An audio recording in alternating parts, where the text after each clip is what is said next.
سؤال دايما بتتسأله في الانترفيو. introduce yourself. حاجة دايما انت حابب تعملها كطالب. introduce yourself. يعني ايه introduce yourself؟ يعني قدم نفسك. Hello, I am وليد. What's your name؟ لف بقى على كل الشقة بتاعتك بنفس الطريقة. Hello, I am علي. What's your name؟ Hello, I am ندى. What's your name؟ Hello, I am زكي. What's your name؟ and so on. طب يلا نسمعها بالاكسنت الاجنبي. ما احنا بناخد كورس اوكسفورد عشان يرن في ودنا الاكسنت الاجنبي. Now let's practice. Practice يعني هنتدرب مع بعض. Stand up. قوم اقف.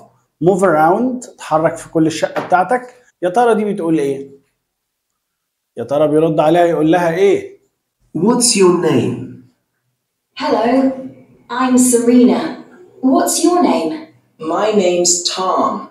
Hello, Tom. Hello, I'm Serena. What's your name?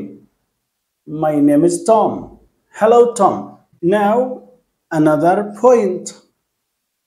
Introducing others. تقديم الآخرين. إزاي أقدم خالي، عمي، أختي. My cousin. أقول إيه؟ هقول النقطة الأساسية ديت. This is. خليك حريص وانت بتقدم شخص ان انت تقول this is. This is. طيب وخليك حريص ان انت في التي اتش كده تطلع لسانك، لان دي ساوند عامله زي الزال كده عندنا في العربي، والرمز بتاعها في الانجليش اعمل كده. اوكي؟ the sound. This is. يلا برضو نسمع ونأكد على الاكسنت الاجنبي. Tom, this is Carlos.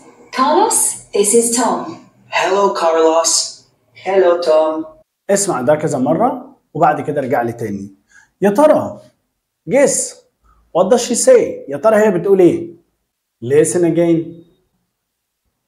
This is. Tom, this is Carlos. Carlos, this is Tom. Hello, Carlos. Hello, Tom. يبقى أنا لما أجي أقدم شخص بستخدم أسلوب this is. This is. This is حسن. This is ندى. This is علي. This is سهى. وممكن أزود وأقول my friend, my cousin, my father, my mother. عرفنا يلا بالأسرة بتاعتك.